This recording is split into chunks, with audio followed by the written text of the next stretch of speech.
Kabanata 1341. Ang kanilang relasyon ay tapos na sa lalong madaling panahon. Naisip ni Clayton, ang aking well-behaved maliit na kapatid ay mapaghimagsik lamang sa huling panahon ng kanyang buhay.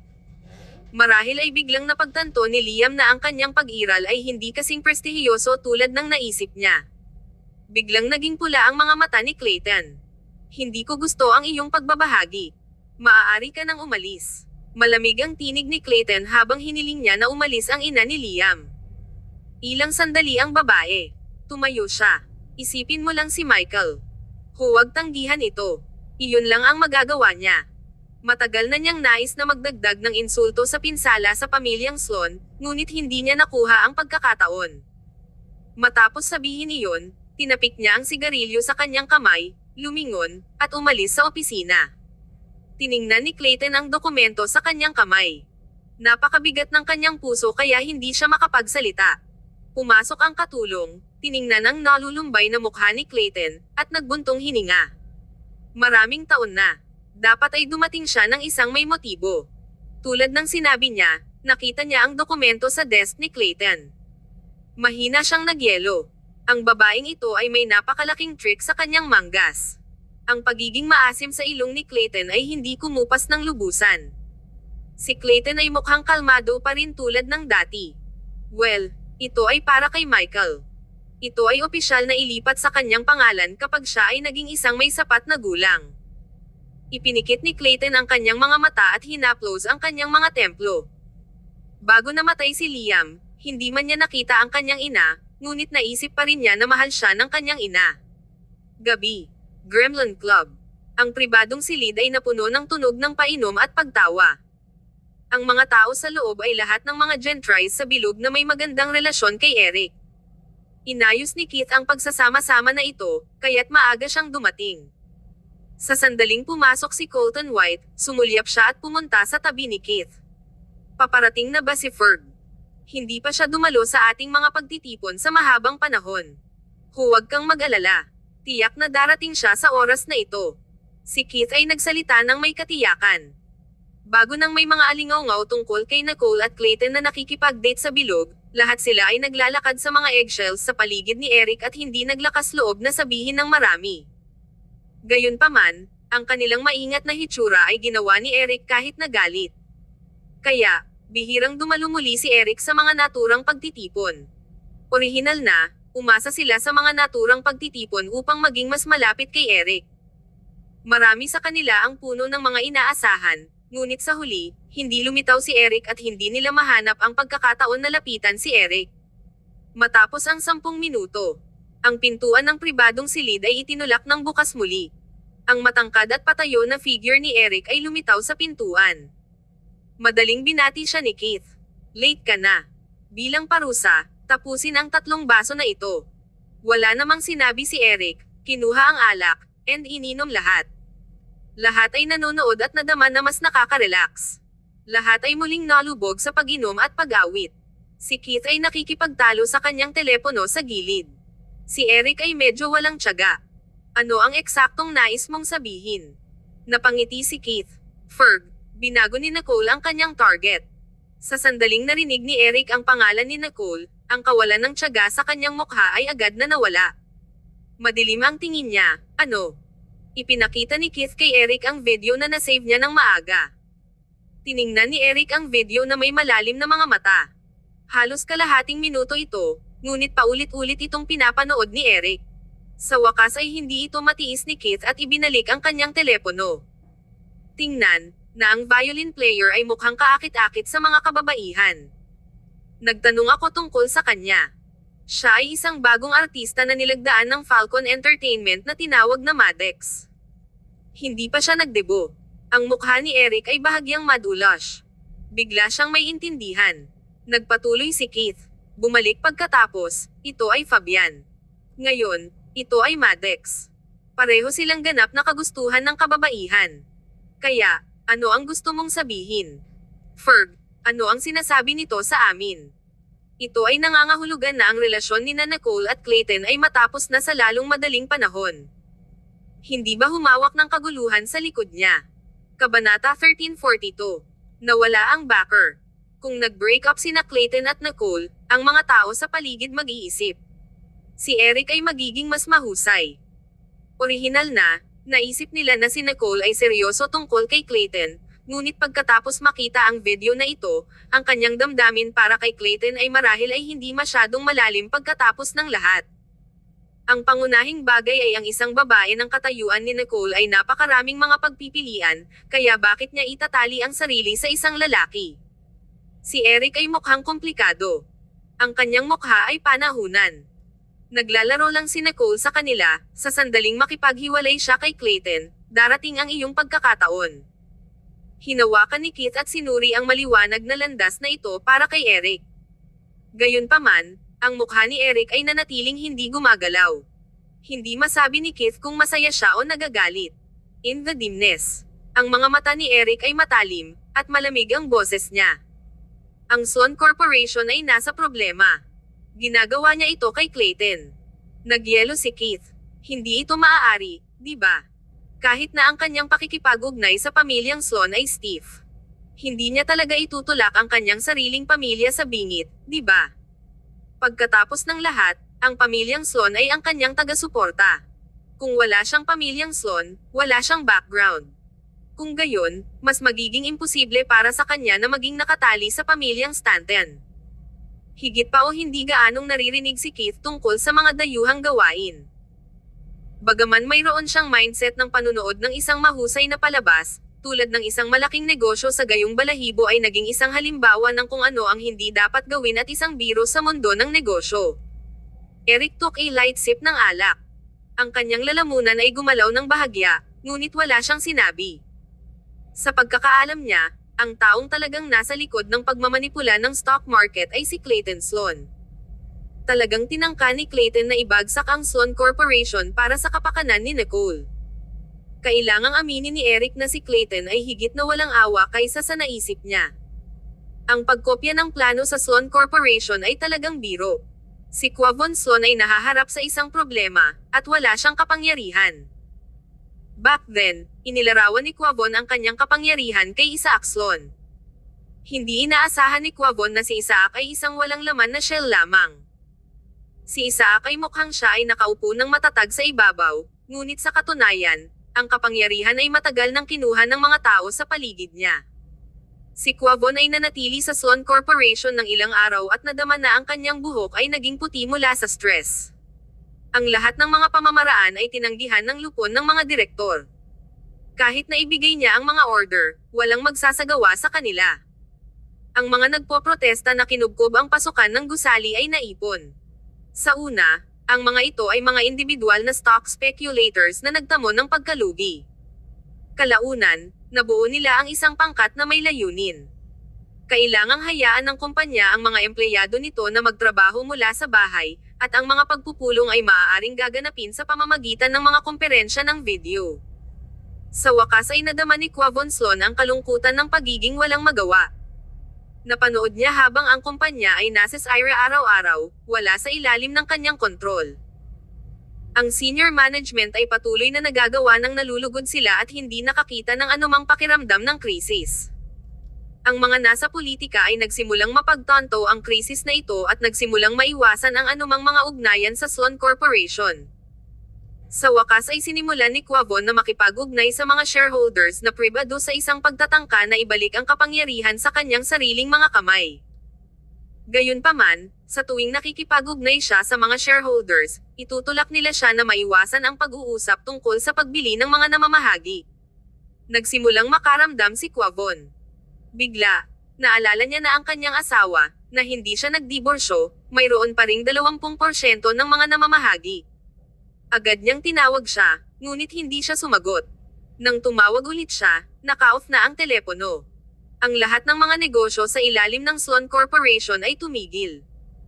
Ang boycott ng consumer ng Sloan Corporation ay umabot sa rurok nito. Ang bilyon-bilyong dolyar na kanilang swindled din ay hindi maipaliwanag na nawala mula sa kanilang mga account. Ang bakante ng mga pondo, panloob na kawalang tatag, at ang lakas ng mga demonstrador ay pinilit ang Sloan Corporation na lumabas at aminin ang kanilang mga pagkakamali. Ang may edad na Quavon Sloan ay tumayo sa harap ng media at inamin ang kanyang pagkakamali. Ito ang tanging paraan. Nakiusap siya sa mga demonstrador na pabayaan sila sa Hope. Ang kanyang saloobin ay napakataos-puso, ngunit ang mga nagpoprotesta ay hindi nahulog para dito. Kabanata 1343. Nauspital dahil sa galit. Ang kapaligiran ay nabalisa sa isang tiyak na lawak. Maging ang mga bilog na pampolitika ay nagsimulang babalaan ang Sloan Corporation na malutas ang bagay na ito ng mabilis upang maiwasan ang kaguluhan sa lipunan. Nahaharap sa hindi mabilang na mga kamera, maaari lamang pumili si Quavon. Gayunpaman, na-miss na niya ang pinakamahusay na oras upang mag-delist sa oras na ito. Ang kanilang panloob na kakulangan sa kapital ay masyadong malaki upang mapunan. Ang isa sa lupon ng mga direktor ay iminungkahi upang makakuha ng isang tao upang makakuha ng kanilang kumpanya. Galit na galit si Quavon at that moment that siya ay nauspital. Hindi niya pinangarap na ang Sloan Corporation ay magtatapos ng ganito. Maliwanag kung gaano kalala ang pinatakbo ni Isaac. Kapag iminungkahi ang solusyon na ito, inilalagay ng ilang tao ang kanilang pag-asa dito. Ang pagtaas muli ay hindi na posible, kaya maaari lamang nilang pag-asang makuha upang pansamantalang maibsan ang kasalukuyang kakulangan ng mga pondo. Kaya, sa kabila ng pagtutol ni Quavon, nagpa siya ang lupon ng mga direktor na talakayin ang mga detalye ng pagkuha sa araw pagkatapos bukas. Sa sandaling pinakawalan ang balita na ito, agad itong nagdulot ng isang malaking sensation. Ang formerly maluwalhating Sloan Corporation ay nahulog sa gayong kawalan ng pag-asa. Hindi mabilang na mga katapat ang pagdadalamati at nakatuon upang lumahok sa pagkuha na ito. Gayunpaman, ang mga presyo na inaalok ay hindi masyadong mataas. Naghihintay din sila upang makita kung paano nabuo ang sitwasyon. Nang dumating si Nicole sa kalayaan, huminga siya ng malalim sa sandaling makarating siya. Walang nakakaalam na si Nicole ay dumating sa Liberty. Hindi man niya sinabi kay Clayton ang isang salita tungkol dito. Sinundan siya ni Logan at Lucas sa likuran, bawat isa ay nakatayo sa kaliwa at kanan. Nagumawa ng pag-uugali ni Nicole kahit na mas natitirang, cool, at marangal.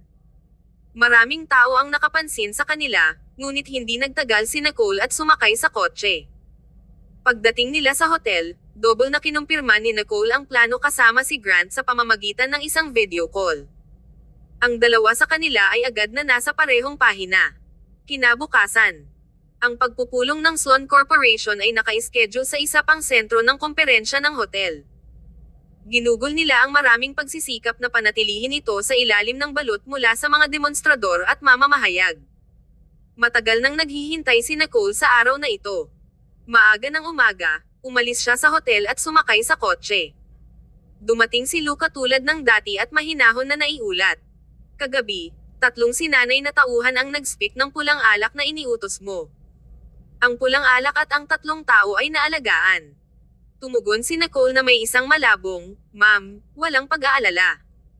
Kailangan niyang aminin na si Quavon Sloan ay mayroon pa ring kapangyarihan dito." Mula sa oras na lumipad si Nicole, may palaging problema na lihim na sinusubukan na isawsaw siya. Gayunpaman, nakita lamang ng mga taong ito si Luca at hindi napansin na pinoprotektahan ng ibang tao si Nicole sa mga anino. Paano makarating si Nicole sa Liberty na hindi handa? Ang pamilyang Sloan ay lihim na gumawa ng isang hakbang sa kanya, kaya dapat alam nila na si Nicole ay may isang bagay na gawin sa hinaharap ng Sloan Corporation mula nang siya ay dumating sa oras na ito. Tumanggi si Quavon Sloan na hayaang makuha ni Nicole ang tulad ng isang bargain. Kaya, nais lamang ni Quavon na husayin ang puntos kay Nicole, kasama na ang bagay kay Isaac. Ibinigay ni Logan ang dokumento. Nakipag-usap ako sa vice-presidente na ngayon ay ang kumikilos na pangulo ng Sloan Corporation. Lubos niyang susuportahan kami sa pulong, ngunit si Ginang Sloan ay mayroon pa ring 20% ng mga pagbabahagi ng Sloan Corporation, na kung saan ay isang nakatagong panganib. Kung si Ginang Sloan ay malinaw na ang kanyang posisyon ay sumusuporta sa buong sitwasyon, kahit na ang aming mga pagbabahagi ay nangingibabaw, natatakot ako na hindi namin makontrol ang buong sitwasyon ng maayos. Si Nicole ay mahina na sumulyap sa mga nilalaman ng dokumento, pagkatapos ay malumanay na ipinikit ito at hinaplos ang kanyang mga mata. Hindi mahalaga. Kung hindi natin makontak si Ginang Sloan, maaaring hindi ito magawa ni Quavon Sloan. Tumanggo si Logan at ibinigay ang handa na agahan. Dumating sila sa sentro ng komperensya. Nagsimula na ang pulong, ngunit wala nang pakialam si Nicole na huli na siya. Ipinakita ni Logan ang kanyang patunay ng pagkakakilanlan, at agad silang pinasok ng tao sa pintuan. Itinulak niya ang pintuan. Ang malaking sentro ng komperensya ay maraming tao. Ang kinabukasan ng Sloan Corporation ay nasa kamay ng mga taong ito. Nang maglakad si Nicole, agad niyang naakit ang pansin ng mga naruroon. Kabanata 1344. Natukoy na panatilihin ang pagpapakita. Si Nicole ay sumulyap sa taong nakaupo sa harap, na namumuno sa pulong ng Vice-Presidente ng Sloan Corporation.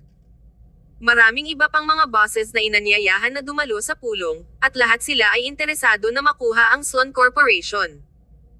Pagkatapos ng lahat, ang pagkuha ng tulad ng isang malaking konglomerya ay sapat na upang pukawin ang mundo ng negosyo. Ang natitira ay ang mga shareholders at direktor ng Sloan Corporation. Nakaupo sa isang tabi ay si Quavon Sloan, na nasa isang wheelchair. Ang kanyang mukha ay mabagsik habang nakatingin siya kay Nicole na pumasok lamang. Sa sandaling dumating si Nicole sa Liberty, nakatanggap ito ng balita tungkol dito. Gayunpaman, ang mga tao na ipinadala ni Quavon ay nabigo ng walang kahirap-hirap. Tumanggap pa siya ng balita mula sa mga manggugulo na nagsasabi sa kanya na itigil ang pag-target kay Nicole. Iyon ay dahil si Nicole ay nasa ilalim ng proteksyon ng mga manggugulo. Hanggat siya ay ligtas at ingay sa loob ng mga limitasyon ng Liberty, magbabayad siya ng isang napakagandang kabayaran pagkatapos niyang umalis sa bansa. Ang kapangyarihan ng pamilya ng Sloan ay hindi na sapat para matakot ang iba. Ang mob ay may pera upang kumita, kaya syempre, ang mga ambush ni Quavon ay hindi matagumpay. Malamig na snorted si Quavon. Malamig at walang awa ang boses niya. Hindi ka malugod dito. Ang Stanton Corporation ay wala sa aming listahan ng panauhin.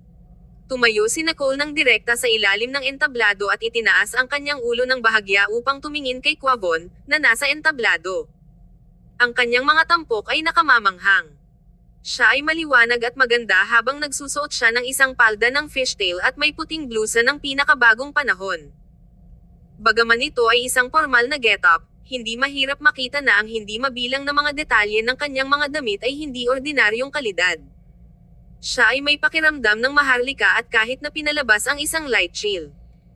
Habang nakatayo si Nicole doon, nagbigay siya ng isang pakiramdam ng walang malasakit na detachment. Ginawa nitong tumingin sa kanya ang mga tao ngunit nang ahas na walang ibang mga saloobin tungkol sa kanya.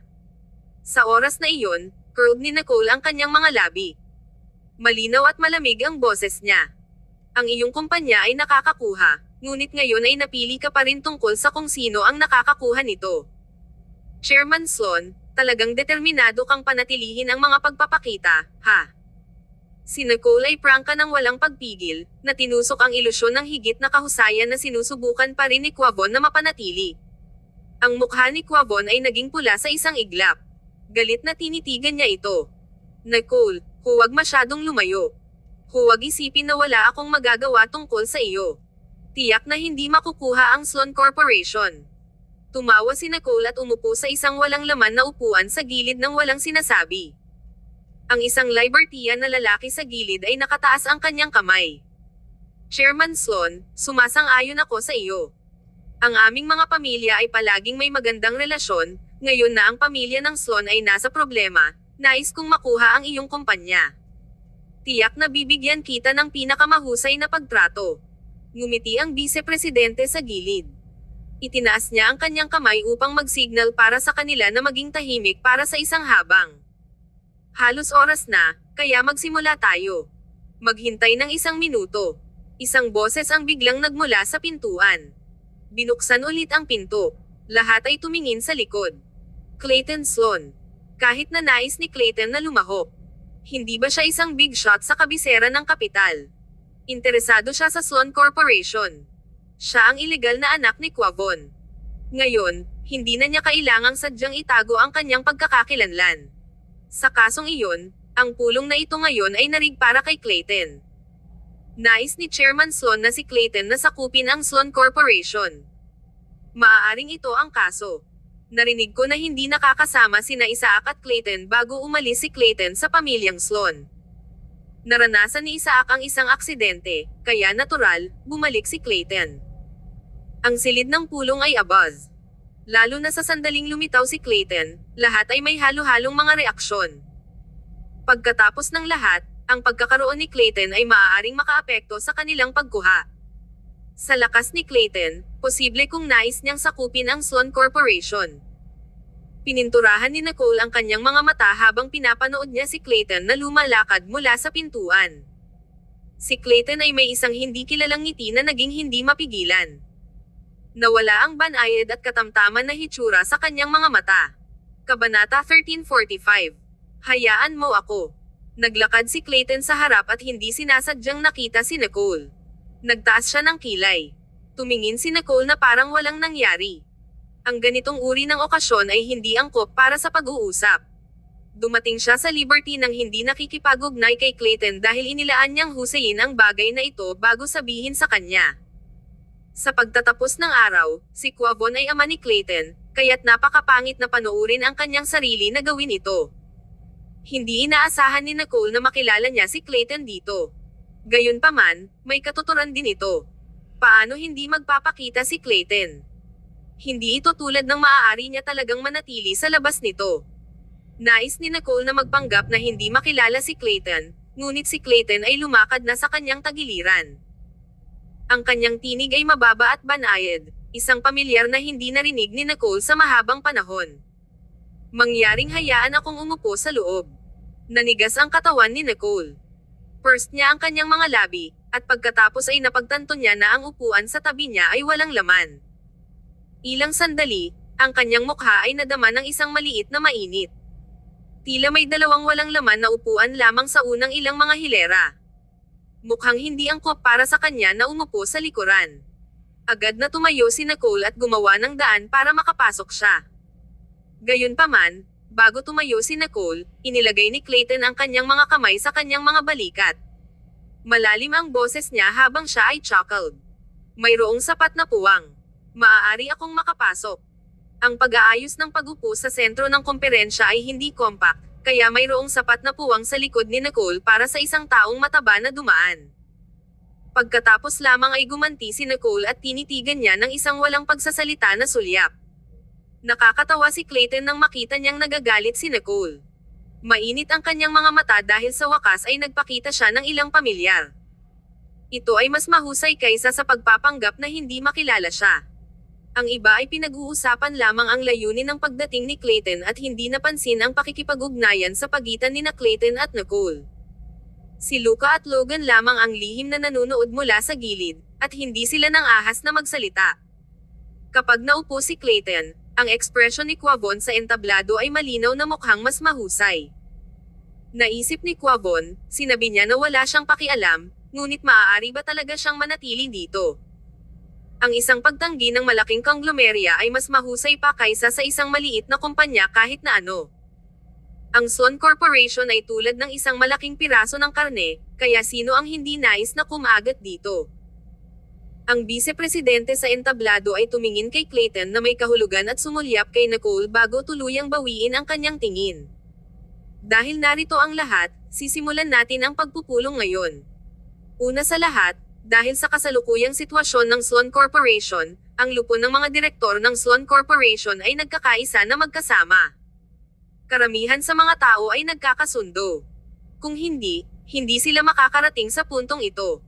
Gayunpaman, iginiit pa rin ni Quavon ang kanyang pagtutol.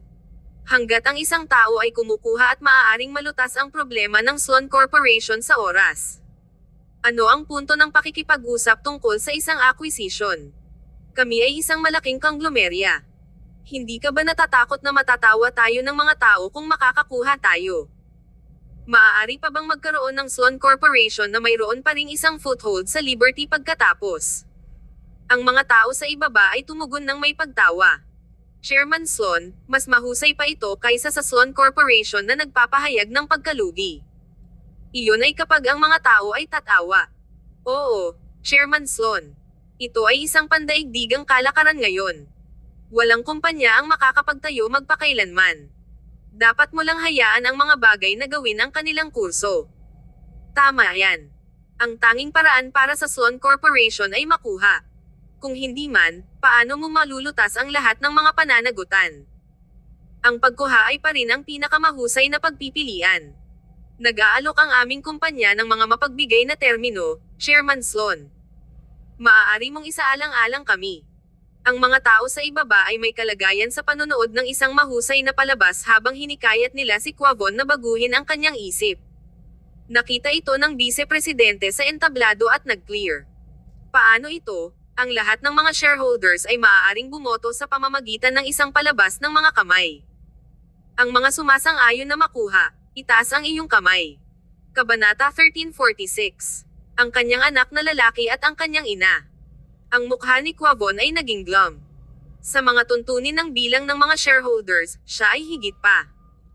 Sa mga nakaraang araw, si Quavon ay tumatakbo sa paligid, gumastos ng maraming pera upang mabawi ang pagbabahagi ng ilang maliit na shareholders. Ang iba pang mga pangunahing shareholders ay nanatiling hindi gumagalaw.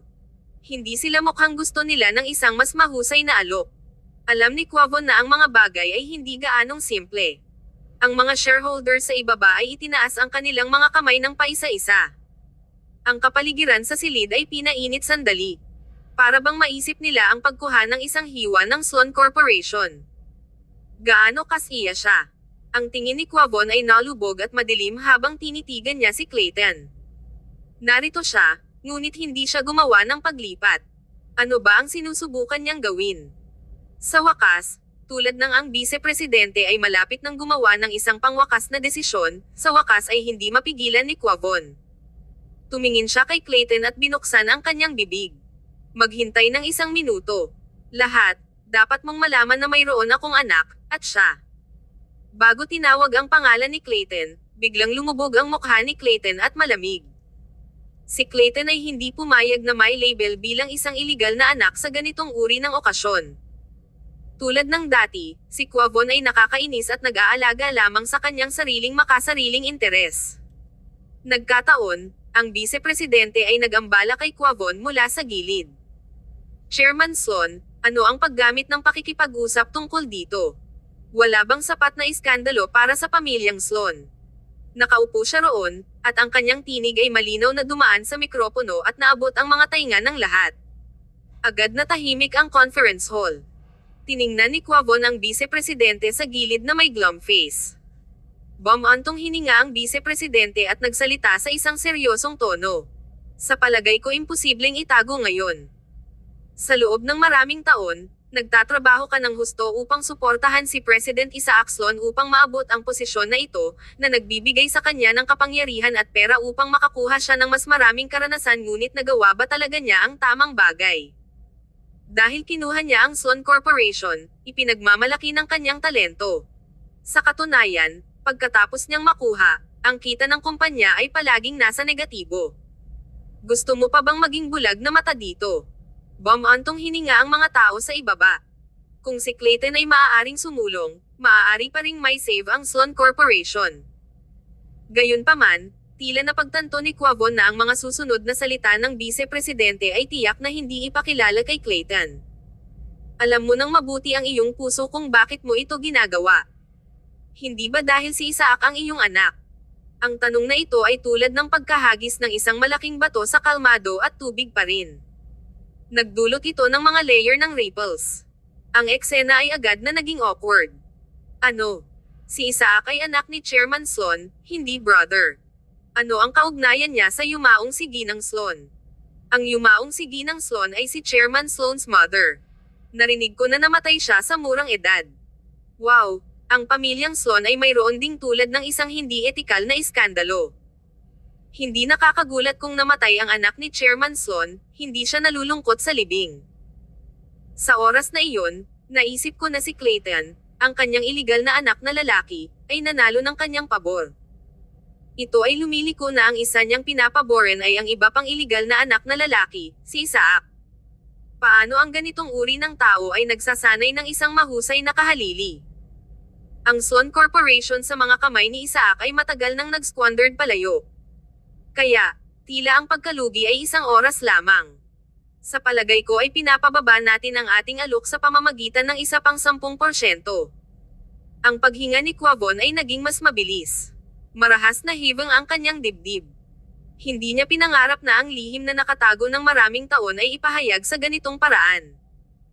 Bagaman walang media na naroroon, ang mga taong dumalo sa pulong ay mga elite sa mundo ng negosyo. Ang kanilang mga salita ay maaaring magtakda ng malaking alon sa industriya. Sa ganitong paraan, ang pamilyang Sloan ay talagang magiging isang biro. Nanlaki ang mga mata ni Quavon habang nakatingin siya sa direksyon ni Clayton. Kabilang sa mga taong naroroon, tanging sina Clayton at Nicole beside ang nakakaalam tungkol dito. Kabanata 1347. Sino ang namamahala? Sino talaga ang nakalantad nito? Kalmado ang mukha ni Clayton habang nakaupo siya roon. Tumingin siya ng ganap na hindi maapektuhan habang pinipigilan niya ito. Gayunman, hindi itinago ni Nicole ang kanyang kalooban ng panonood ng isang mahusay na palabas. Ang kanyang tingin ay mapaglarong at nasisiyahan sa isang malabong pangungutya. Naramdaman ni Quavon na ang kanyang dugo ay dumadaloy pabalik sa buong katawan niya. Kahit na ang kanyang paghinga ay nagsimulang pakiramdam na nagtrabaho. Tinitigan niya ng mabuti si Clayton. Kahit na kinamumuhian ako ni Clayton o tinanggihan ako, paano pa rin siya makatayo upang sabihin ang isang bagay? Nakita ng vice-presidente na ito ay tungkol sa oras. Kinuha niya ang mikropono. Ang bagay na ito ay nasa lahat ng nakaraan, at natapos na si Isaac sa sitwasyong iyon, kaya't huwag nating tirahan ito. Kailangan pa nating ipagpatuloy ang pagtalakay sa pagkuha ng Sloan Corporation. Bang! Galit na galit si Quavon habang itinapon niya ang mikropono sa gilid ng entablado. Gumawa ito ng isang malakas na ingay. Lahat ay tumingin sa pagkabigla. Hindi ako sumasang-ayon. Lubos akong hindi sumasang-ayon sa pagkuha. Bilang pangunahing shareholder ng kumpanya, mayroon akong lakas ng veto, kaya huwag mong isipin ito. Hindi na makapaghintay si Quavon na tumayo si Clayton at hindi na mapigilan. Ang vice-presidente na ito ay malinaw na walang parehong mga saloobin tulad kay Quavon. Kung nagpatuloy sila, ang lahat ng mga lihim ng pamilyang Sloan ay malantad. Lahat ay tumingin kay Quavon na may komplikadong mga mata talaga, hanggat hinawakan ni Quavon ang mga namamahagi sa kanyang mga kamay at tumayo laban dito. Ang acquisition na ito ay hindi makapagpapatuloy. Ang hangin sa bulwagan ay walang tigil. Si Quavon ay tinitigan ng mabuti si Clayton. Ang mukha ni Quavon ay pula, at ang kanyang tingin ay nagalit. Sa susunod na segundo, may nagsabi sa madla, ang pinakamalaking shareholder sa iyong kumpanya ay may pangwakas na sinasabi, di ba? Tumahimik sandali si Quavon. Ang kanyang mga kilay ay mahigpit na kumikinang. Tinansya na niya ang pamamahagi ng mga pagbabahagi sa kanyang puso ng daan-daang beses. Bagaman mayroong maraming mga pangunahing shareholders na may kaunting pagbabahagi sa kanilang mga kamay na idinagdag ang marami kaysa sa kanya, hindi nila madaling makaules at makahanap ng someone na tumayo. Kung hindi man, may isang tao na humakbang upang sakupin ang kapangyarihan kapag may kawalang tatag sa loob ng kumpanya. Dahil hindi sila tumayo, nangangahulugan ito na wala silang pinuno. Dahil ang hinaharap ng kumpanya ay nakataya, syempre, ang pinakamalaking shareholder ay dapat magkaroon ng kapangyarihan upang magpasya ang hinaharap ng kumpanya at ang mapait na chill sa kanyang mga mata. Chairman Sloan, dahil ito ay isang pulong ng shareholders, nararapat akong naruroon. Agad na nagbago ang ekspresyon ni Quavon. Sinabi niya sa isang malubhang tono, ano ang sinasabi mo? Ano ang gagawin sa iyo ng pulong ng shareholders? Tulad ng tinanong ito ni Quavon, isang kakilakilabot na pag-iisip na lumitaw sa kanyang isipan. Kabanata 1348. Backtrack ang person. Kaagad, umupo si Quavon sa kanyang wheelchair at naiinis. Itinaas ni Nicole ang kanyang kilay at tumanggo ng bahagya kay Logan, na nasa likuran niya. Kumuha si Logan ng isang notarized na kontrata sa paglilipat ng pagbabahagi, lumakad sa computer sa gilid, at inaasahang ito sa malaking screen sa harap niya. Lahat, mangyaring magbigay ng isang maligayang pagdating sa pinakamalaking shareholder ng Sloan Corporation, Miss Nicole Stanton. Sa sandaling natapos ni Logan ang kanyang pangungusap, nanguna siya sa pag-uploading. Walang gumanti dahil ang balita na ito ay masyadong nakakagulat. Malinaw na isinulat sa kasunduan na hawak na ni Nicole ang 54% ng mga pagbabahagi ng Sloan Corporation na ginagawang siya ang pinakamalaking shareholder. Ang mga tao sa bulwagan ay nasa isang kaguluhan. Lahat ay may iba't ibang mga ekspresyon. Nabigla si Quavon. Malawak na bumukas ang kanyang mga mata na parang hindi siya naniniwala. Gayunpaman, kailangan niyang paniwalaan ito. Sa madaling salita, ipinagbili ng iba pang mga pangunahing shareholders ang lahat ng pagbabahagi kay Nicole. Si Quavon ay walang kabuluhan dito. Ipinagkanulo nila siya at Sloan Corporation. Ito ay talagang isang mahusay na paglipat ng pagrouting ng problema. Ang pag-asa sa mga mata ni Quavon ay kumalas ng kaunti hanggang sa wala siyang pag-asa. Ang mukha ni Quavon ay asyan. Ang mga tao sa bulwagan ay tumingin kay Nicole dahil sa pag-usisa at pagkabigla. Isa-isa, ang palakpakan ay walang katapusang lumabas. Tumalikod si Quavon at tiningnan ang vice-presidente na namumuno sa pulong na ito. Ang vice-presidente ay may isang ngiti sa kanyang mukha na parang inaasahan niya ito. Ang mga pangunahing shareholders ay may pakikitungo kay Nicole in pribado, ngunit si Quavon ay itinago sa kadiliman. Ang vice-presidente ay tumingin sa malamig at malabo na titig ni Quavon, burst ang kanyang mga labi, at tumingin sa malayo. Wala nang masabi. Kahit na si Quavon ay nasa opisina at ang Sloan Corporation ay hindi bumagsak, ang kanilang mga pagbabahagi ay nagkakahalaga ng mas mababa kaysa sa presyo na inaalok ni Nicole. Ang pinakamataas na panalo ng bidder. Ano pa, hindi lamang nag-aalok ng pera si Nicole, ngunit nagbigay din siya ng labis na mapagbigay na kondisyon. Hindi sila tanga. Siyempre, pupunta sila kung saan may pera upang kumita. Sina Quavon at Isaac ay mayroong 20% ng mga namamahagi bilang karagdagan sa 6% na binili niya kamakailan. Kung naglagay siya ng isang matigas na laban, hindi maalis ni Nicole ang Sloan Corporation. Gayunpaman, agad na pinapalakpakan ni Quavon ang kanyang mga kamay na nagpapahinga sa armrest ng kanyang wheelchair. Kabilang sa kanyang 26% ng pagbabahagi, 20% sa kanila. Before Quavon could sort out ang kanyang mga saloobin, tumayo si Nicole ng may ngiti. Mula sa pananaw ni Quavon, ang ngiti na iyon ay smug at nanunuya. Ang tinig ni Nicole ay banayad, malinaw, at matatag. Dahil ako ang naging pinakamalaking shareholder ng Sloan Corporation, tatawagan ko ang mga pag-shot. Lahat na interesado ay maaaring manatili. Malalaman mo ng maaga o huli pa. Wala nang pakialam si Nicole kung may makakakita o hindi. Anyway, hindi siya ang nakakahiya. Tumanggo ang vice-presidente. Kung walang mga pagtutol, ang pagpupulong ay magpapatuloy tulad ng dati. Susunod, hayaan natin si Miss Stanton maghintay. Sa gilid, si Quavon ay matingkad at ayaw tanggapin ito. Gritted niya ang kanyang ngipin at pinilit ang kanyang sarili na huminahon. Ayon sa mga patakaran ng kumpanya, kahit na ang pinakamalaking shareholder ay hindi kinakailangang kwalipikado na kontrolin ang Sloan Corporation. Mayroong isang patakaran na malinaw na nagsasaad ng isang miyembro ng pamilyang Sloan ay may pangwakas na desisyon paggawa ng kapangyarihan. Hindi sa banggitin kung paano nakuha ni Nicole ang mga pagbabahagi na ito, kahit na hawak niya ang pinakamaraming pagbabahagi, hindi niya maaaring ilabas sa paligid ng Sloan Corporation. Ang mga tao sa ilalim ng entablado ay biglang bumantong hininga. Hindi sinabi ni Chairman Sloan ngayon.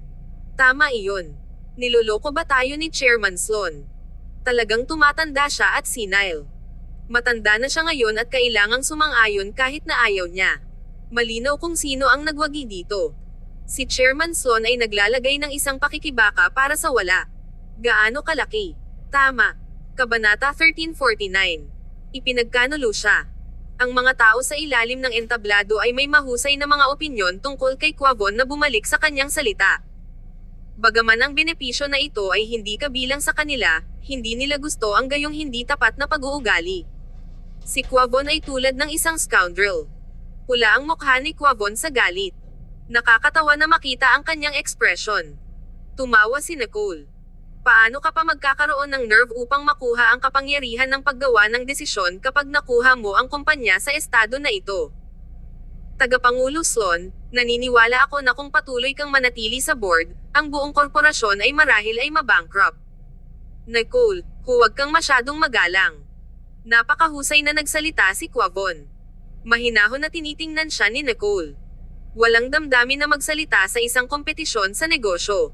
Dito, Ang edad at pagka-senior ay walang kalamangan. Kapag nakikipagkumpetensya, sila ay mga karibal lamang. Kaya, ang mga salita ni Nicole ay hindi magalang. O ano? Dapat bang nasa kamay ang kumpanya ng isang taong bumalik sa kanyang salita tulad mo? Hindi nakakagulat na ang Sloan Corporation ay nasira.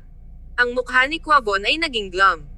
Siya ay walang awa na sumulyap sa kanya tulad ng nais niyang balatan ang kanyang buhay. Clayton. Si Quavon ay yumuko at itinuro sa taong katabi ni Nicole. Pupunta ka ba talaga sa pag-upo? Wala ka bang malasakit kahit na nakita mo ang babaeng ito na nagsisikap na durugan ang Sloan Corporation? Hindi hinintay ni Quavon na sagutin si Clayton. Bigla siyang tumayo at reached nang ituro kay Nicole. Ang kanyang tinig ay mahiwagang ngunit sumuko sa buong lugar. Nicole, sadyang hinihikayat mo si Clayton na hayaan siyang makipagtulungan sa iyo para lamang maalis ang Sloan Corporation. Clayton, naisip mo ba kung ang babaeng ito ay magpapatuloy na makakasama kapag katapos na siya ay tapos na sa iyo? Siya ay hindi mabilang na mga suitor sa likuran niya, at ang kanyang background sa pamilya ay mas malakas kaysa sa iyo. Kung siya ay ipagkanulo sa hinaharap, sa isang iglap, natahimik ang bulwagan. Ang mga nakakaintindi o hindi masyadong naintindihan ay nakatitig sa pipi kay Quavon para sa kanyang gaffe. Nakita nito na mayroong isang mas explosive na lihim. Si Nicole expressionlessly ay nagangat ng kanyang mga eyelid. Ang ngiti sa kanyang mukha ay matagal nang nawala, at ang kanyang mga mata ay malambing. Pinipigilan niya ang kanyang emosyon, ngunit ang kanyang malamig at malinaw na mga mata ay wala pa ring mga ripples. Sa gilid, si Clayton ay mukhang walang malasakit, ngunit ang mga ugat sa likod ng kamay ay nakaumbok dahil sa kanyang mga clenched fists. Tumalikod si Clayton at tumingin kay Nicole. Ang kanyang buong katawan ay panahunan. Parang nahuhulog siya. Si Clayton ay hindi dapat isa upang sagutin ang tanong na ito. Hindi pa niya sinabi kay Nicole kung ano ang papel na ginagampanan niya sa labanan sa negosyo. Ang mga salita ni Quavon ay malinaw na sapat, ngunit si Nicole ay walang malasakit. Hindi kailanman nais ni Clayton na magpasalamat si Nicole, ngunit ayaw niyang makita ang kanyang reaksyon na ganito. O, ang mga salita ba ni Quavon ay bahagyang totoo? Ibinigay ni Clayton ang lahat para lamang matupad ni Nicole. Paano kung ayaw na niya sa kanya? Hindi pa niya naisip ang tanong na ito, ngunit ang gulat at takot na naramdaman niya ay biglang sumiksik sa kanya. Agad na ibinaba ni Clayton ang kanyang mga mata upang itago ang hindi mapigilan na gulat, takot, at nerbiyos sa kanila. Pinakawalan niya ang isang mababang pagtawa sa kanyang puso. Paano siya magtatapos ng ganito?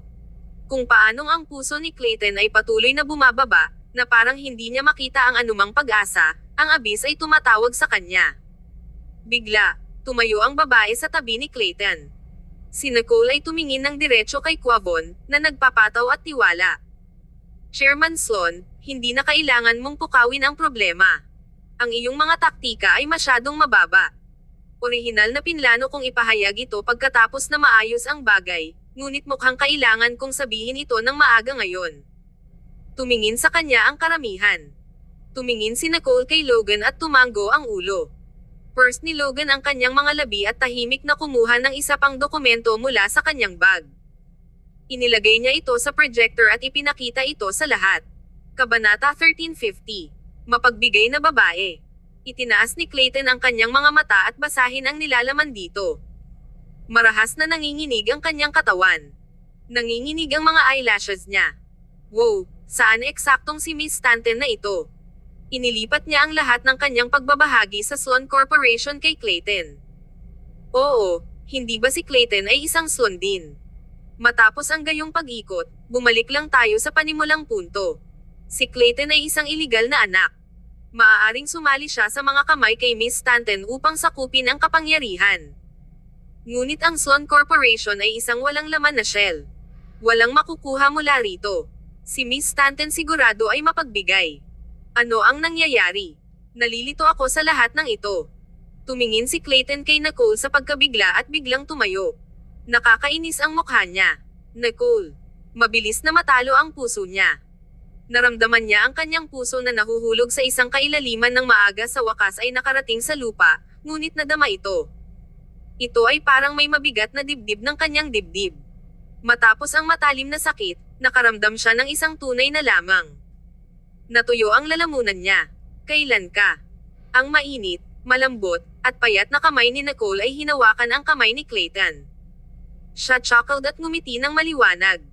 Matagal na akong naghanda para dito. Natatakot lang ako na hindi ka sumasang-ayon dito, kaya inilaan kong kumilos muna at sabihin sa iyo sa ibang pagkakataon. Si Quavon, na nasa entablado, ay labis na nagulat na hindi siya makapagsalita ng isang salita sa mahabang panahon. Hindi siya makapaniwala na ibinigay lamang ni Nicole ang lahat ng kanyang pagbabahagi kay Clayton. Paano magkakaroon ng tao? Naramdaman ni Nicole ang pagkabagot ni Clayton at hinawakan ang kanyang mukha. Ito ay dapat nasa iyo sa unang lugar. Huwag bumalik dahil sa iyong pagkakakilanlan. Walang hindi nakikitang tungkol sa iyo. Sa akin, ikaw ang purong tao sa buong pamilyang Sloan. Hindi alam, ang mga mata ni Clayton ay naging isang maliit na pula. Inabot ni Clayton at yakapin siya ng mahigpit tulad ng gusto niya na pagsamahin ang kanyang katawan. Napakasarap ng pakiramdam na makakuha ng tugon para sa kanyang isinuko. Hindi siya natalo. Hindi makaya ni Logan na matakpan ang kanilang lapit, ngunit sa ganitong uri ng okasyon, bawat pangalawang bilang. Kung hindi man, maaaring isipin ni Quavon ang isang mas mahusay na paraan upang sugpuin ito kung siya ay nabalisa. Kinuha lamang ni Logan ang mikropono. Tulad ng nakikita mo, si Miss Stanton ay tunay na sinusubukan na tulungan ang Sloan Corporation na makuha ang mahirap na sagabal na ito.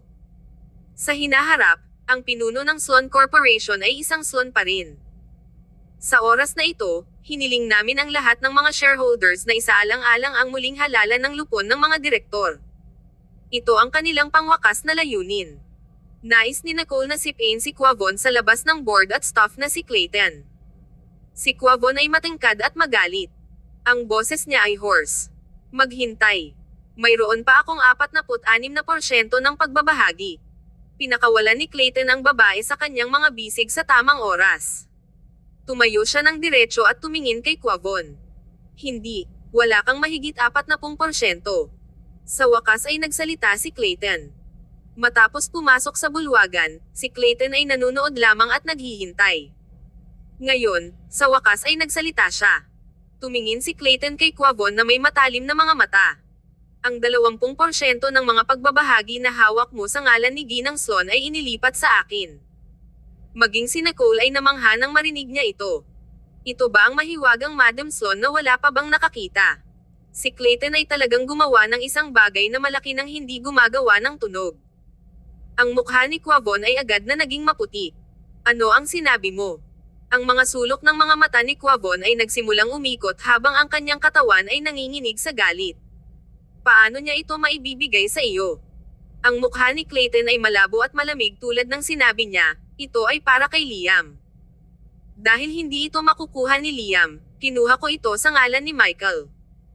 Kaya, Chairman Sloan, wala kang sapat na pagbabahagi upang maging bahagi ng lupon ng mga direktor. Kabanata 1351. Kung ang mga mata ay maaaring kumilos. Nanginginig ang katawan ni Quavon. Naramdaman niya talaga na tumatanda na siya. Ang mga tao at mga bagay ng Sloan Corporation ay nakikita na na-disconnect mula sa kanya. Ang killer tricks ni Quavon ay nag-isa ng isa-isa ay hindi maaaring magbago ng anumang sitwasyon. Ang kinalabasan ay pangwakas. Nawala siya. Marahas na pumikit ang puso ni Quavon habang nahulog siya sa entablado sa susunod na segundo. Ang mga larawan ng eksenang ito ay kinuha ng mga tao na may isang motibo at naipost sa online. Ang ilang mga tao ay nagsabing ang taglagas na ito ay ang pagbagsak ng isang imperyo ng negosyo. Tama sila. Si Quavon ay dinala sa ospital kasama ang mga tao ni Clayton na nanunood. Sa loob ng conference hall, nagpatuloy ang pagpupulong. Inihanda ni Nicole ang isang bagong listahan ng mga lupon ng mga direktor na nakaraan. Pinananatili ng vice-presidente ang kanyang posisyon, ngunit hanggang sa naganap ang pagbabahagi ng kasunduan sa paglilipat ni Nicole, pansamantalang ipinapalagay ni Nicole ang posisyon ng Pangulo ng Sloan Corporation. Walang sino man ang may mga pagtutol sa panukalang ito. Sa wakas ay naayos ang alikabok. Kapag inihayag ang bagong appointment, nag-spark ito ng isang malaking talakayan sa mundo ng negosyo. Kasabay nito, inihayag nila na suspindihin ng Sloan Corporation ang pagwawasto. Ang panahon ng pagwawasto ay hindi rin malinaw na tinukoy. Ang Sloan Corporation ay nasa cusp ng bagyo at kailangan ng ilang oras upang manirahan upang maaliw ang lahat. Nang walang pag-aatubili, dumiretso si Nicole sa punong tanggapan ng Sloan Corporation. Alam ng mga stockholder na si Quavon at ang iba pa ay bumaba, kaya lahat sila ay sumasayaw na may kagalakan upang ipagdiwang ang pagbagsak ng Sloan Corporation. Unti-unti, ang mga tao na nagpapakita sa pasukan ay naiwan din. Pumunta si Nicole sa tanggapan ng Pangulo. Ang ilaw at dekorasyon dito ay ang pinakamahusay sa loob ng buong gusali. Si Isaac Sloan, ang kid ng trust fund na napakahusay na tamasahin ang kanyang sarili, ay hindi gagawin sa anumang bagay. Sinundan ni Clayton si Nicole. Ang kanyang tingin ay naayos sa likod ni Nicole na parang hindi siya makakakuha ng sapat sa kanya.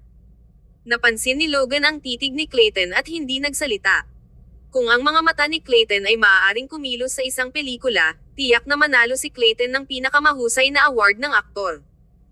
Ang vice-presidente ay nasa sabik na sumunod sa likuran ni Nicole habang ipinakilala niya ang lugar.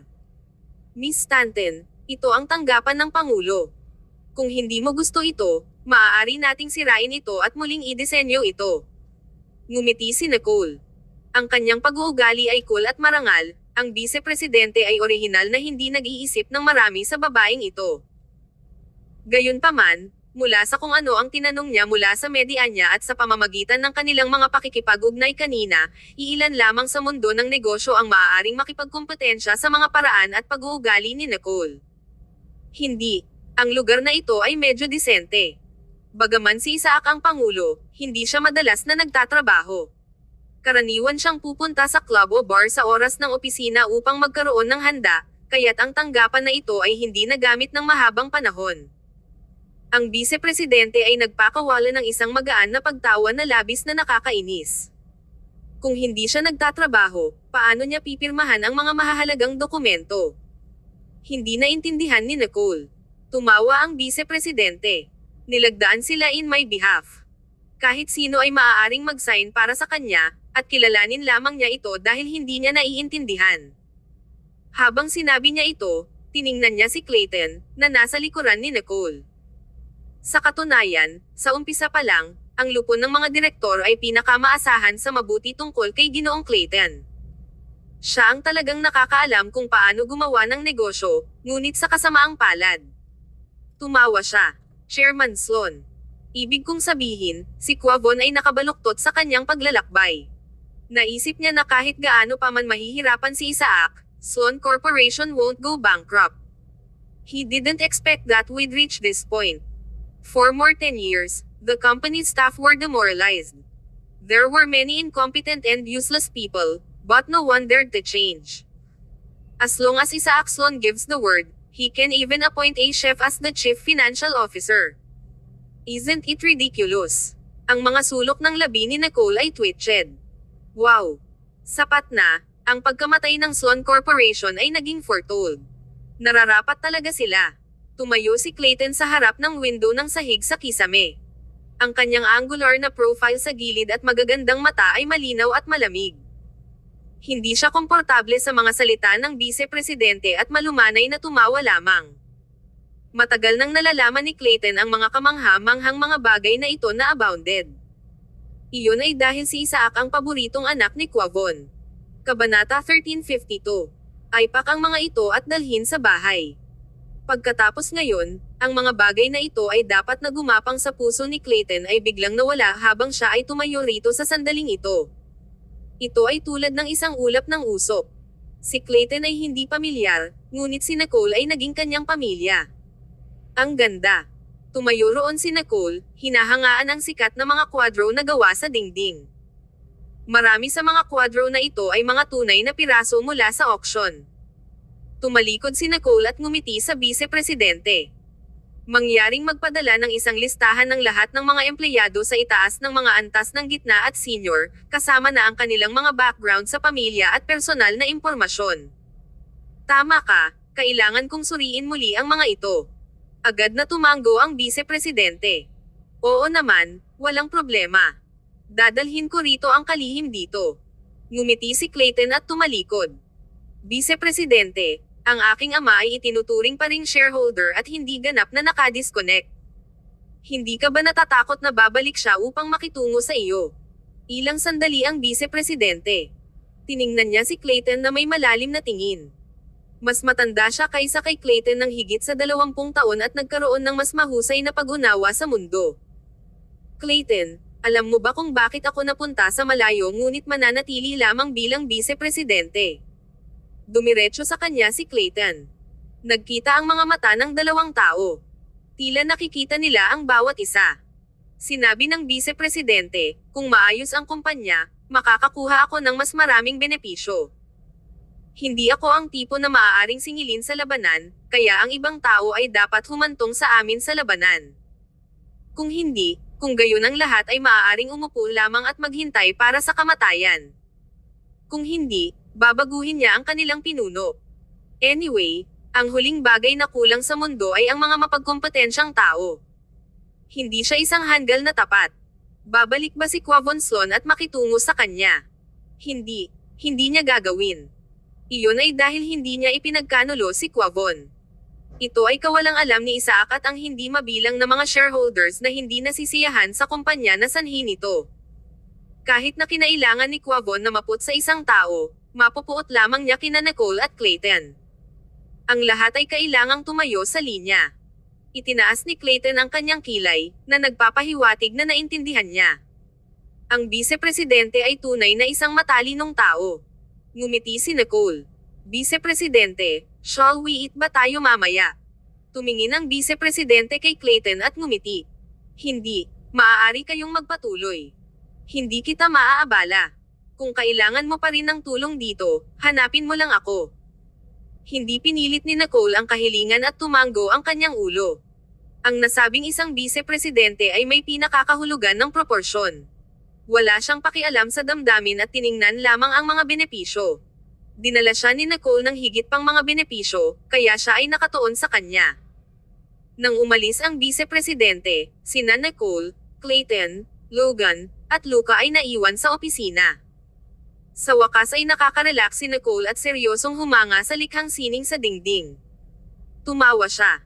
Napakaganda talaga. Kapag umalis ako, ay pack ko ito at dadalhin sila sa bahay. Sumigaw si Logan sa likuran niya. Okay. Sa susunod na segundo, isang cool na katawan ang nakabalot kay Nicole mula sa likuran. Inilagay niya ang kanyang baba sa kanyang balikat at ang kanyang mga kamay sa paligid ng kanyang manipis na baywang. Mukha silang hindi kilalang kilala. Nais ni Clayton na gawin ito ng mahabang panahon. Ang katawan ni Nicole ay nanigas ng bahagya. Sa likuran nila, nag-cough si Logan at naglakad palabas. Tiningnan ni Logan si Luca, na nakatayo sa sulok na nakatitig sa dalawang tao na yamakap sa intimate. Agad na nais ni Logan na hilahin si Luca. Gayunpaman, ayaw ni Luca na umalis ng ganyan. Paano hayaan ni Luca na iwanan ni Nicole ang kanyang linya ng paningin? Iyon ay masyadong hindi propesyonal. Ginamit ni Logan ang lahat ng kanyang lakas, ngunit si Luca na hindi gumagalaw. Walang pagpipilian si Logan kundi ang mag-isa. Paumanhin, Pangulo. Sinubukan ko ang aking makakaya. Hindi nag-move si Nicole. Ang mainit at nakakapreskong malabo na amoy ni Clayton ay amoy napakaganda at hindi maipaliwanag na matiyak. Hindi lang yakapin ni Clayton si Nicole. Ang labi niya ay sumilip sa likod ng kanyang leeg. Orihinal na, nais lamang ni Clayton ng isang maliit na lasa, ngunit unti-unti, nagsimulang gumala ang kanyang mga kamay. Alam ni Nicole na si Luca ay nasa paligid pa rin at ayaw na bantayan ang paggawa ng mga ganitong bagay. Agad niyang pinigilan ang kamay ni Clayton at ibinaba ang boses niya. Huwag kang gumalaw. Kung hindi man, baka tumayo lang si Luca at kagatin ka. Kabanata 1353. Masigasig ka. Nagyelo si Clayton. Hindi niya alam na nandoon pa rin si Luca. Naisip niya na sinundan ni Luca si Logan at magkasama. Nang lumingon si Clayton, sigurado na, tinitigan sila ni Luca ng mga hindi nakalink na mata. Kaagad, naramdaman ni Clayton na maaari siyang mabulabog hanggang sa kamatayan sa mga mata ni Luca. Tahimik na pinakawalan ni Clayton si Nicole. Hiniling ni Uncle Floyd na sumama sa iyo. Sagot ni Nicole. Pagkaraan ng ilang sandali, tinanong muli ni Clayton. Pagkatapos ay mag-uulat siya kay Uncle Floyd tungkol sa lahat kahit na ano. Tumingin si Nicole kay Clayton at medyo kakaiba ang pakiramdam. Siyempre, nakikinig lamang siya sa aking ama. Ang pahiwatig ay si Luca ay maaaring tumanggi kahit na makinig kay Nicole. Ang mukha ni Clayton ay naging glum. It's over. Paano kung inilarawan ni Luca kung ano ang ginawa ko kay Nicole at iniulat ito pabalik kay Floyd? Pupunta ba ako sa blacklist ng pamilya ng Stanton? Ang mga hanggal kong kamay. Pagkatapos lamang na natapos ni Nicole ay napagtanto niya na si Clayton ay nababahala sa isang bagay. Tumawa si Nicole. She glanced at Luca and waved sa kanyang kamay. Tumanggaw si Luca, lumingon, at umalis. Si Clayton ay nababagabag at hindi nagsasalita. Ngumiti si Nicole. Ngayon na nasa labas, nakikinig lamang siya sa akin. Nag-joke si Clayton. Inabot niya ang kanyang mahabang braso at agad na hinayla siya pabalik sa kanyang yakap. Bakit hindi mo sinabi ng mas maaga? Ikaw maliit na unggoy. Tumingin si Clayton sa kanyang maliwanag na ngiti at ang mga nakabold na labi. Hindi niya matulungan ang kanyang sarili at dahan-daw ang hinalikan siya. Sa una, ito ay isang banayad na halik, ngunit unti-unting nagsimulang maging mas malakas. Si Nicole ay nagtutulungan sa una, ngunit sa kalaunan ay nakaramdam siya ng paghinga. Itinulak niya ang kanyang mga balikat, ngunit hindi siya budge. Nang maglaon, nang lumalim ang labi ni Clayton, kinagat siya. Nadama ni Clayton ang sakit at nag-atubiling bitawan. Tiningnan ni Nicole ang kanyang labi na dumudugo at medyo nagulat. Nakagat ko ba ng husto? Tumingin si Clayton sa kanya na walang magawa. Masigasig ka, ha? Si Nicole ay biglang medyo nahihiya. Paumanhin, hindi ko sinasadya. Ang dahilan na ito ay talagang mahina. Nilalayo niya ang ginawa. Gayunpaman, hindi siya inilantad ni Clayton. Ngumiti siya, hinaplos ang kanyang buhok, pagkatapos ay kinuha ang kanyang panyo at inilapat ang presyon sa sugat. Naramdaman ni Nicole na nagkasala. Ito ang kauna-unahang pagkakataon na naghalik sila pagkatapos ng mahabang panahon, gayunpaman ay kinagat niya siya hanggang sa siya ay nasugatan. Paano niya haharapin ang sinuman kung lumabas ito? Si Clayton ay nakasandal sa desk at nakatayo sa gilid. Matangkad siya at patayo. Ang kanyang payat na anino ay nakaunat ng ilaw. Ang eksenang ito ay katulad ng isang gawa ng sining kaysa sa mga kwadro na gawa sa dingding. Si Nicole ay nasa isang panandaliang labi. Nakita ni Clayton na siya ay naglabas, kaya't siya ay nag-chalk at pinalawak ang kanyang kamay. Ano ang tinitingnan mo? Inilagay ni Nicole ang kanyang kamay sa kanya. Malumanay niyang hinatak siya, at bumalik siya sa kanyang mga bisig. Ang dalawa sa kanila ay lubos na malapit at maaaring makaramdam ng paghinga ng bawat isa. Ngumiti si Nicole at hindi itinago ang kanyang pagpapahalaga sa kanyang mga hitsura. Kung ang larawan mo ay nakuhanan ng litrato, mananalo talaga ito ng isang award sa litrato. Si Clayton ay nilibang sa kanyang imahinasyon. Mabilis niyang binalingan ang pahina. Inabot niya at itinuro ang kanyang nasugatan na labi. Ano ang gagawin mo tungkol dito? Nagyelo si Nicole para sa isang moment. Kailangan mong bayaran ako. Dahan-daang hinimok siya ni Clayton. Kinurot ni Nicole ang kanyang mga browser. Paano? Halikan mo ako, pagkatapos ay maaari nating i-on ang pahina. Muli. Nadama ni Nicole na si Clayton ay talagang walang magandang memorya. Tumawa si Clayton. Huwag kang mag-alala, sa oras na ito, tiyak na titigil ako sa oras. Naisip niya ang pag-iwas sa kanya ng higit pa, ngunit hindi nag-atubiling si Nicole na ibagsak ang kanyang kwelyo at halikan siya sa labi. Kabanata 1354. Hayaan siyang ilayo ito. Si Clayton ay mahina na nagyelo. Malumanay na hinalikan ni Nicole ang lugar kung saan kinagat niya siya upang ipahayag ang kanyang paghingi ng tawad. Kapag hindi mapigilan ni Clayton at nais na lumalim sa halik, marahas na itinulak siya ni Nicole. Siya ay humakbang pabalik sa sarili at nagtago ng isang ligtas na distansya. Sinabi mo na titigil ka sa oras. Inilaan lamang ni Nicole na bigyan siya ng isang light peck. Si Clayton ay walang magawa at maaari lamang kontrolin ang kanyang madilim na tingin. Ang boses niya ay hoarse. Fine, ikaw ang boss. Sobrang namiss lang siya ni Clayton. Sa wakas ay naintindihan niya kung bakit kailangang maging matalik ang mga mahilig upang maipahayag ang kanilang pagmamahal sa bawat isa. Ito ay hindi lamang tungkol sa pisikal na reaksyon, ngunit ang kanilang mga kaluluwa ay nadama ng mas malapit. Tila ang tanging paraan upang lubos na maipahayag ang kanyang pagnanasa para sa kanya. Ang mga mata ni Nicole ay kaakit-akit. Hindi niya ito napansin, ngunit ang kanyang mga aksyon ay gumawa lamang ng pag-ibig sa kanya ni Clayton. Sa kabutihang palad, walang ibang tao sa silid na ito, kaya walang iba sa kanya ang maaaring pahalagahan ang kagandahang ito. Inalis ni Clayton ang kanyang scorching gaze sa oras at lumakad sa pader na tinitingnan lamang ni Nicole. Malapit na niyang kunin ang pagpipinta sa dingding.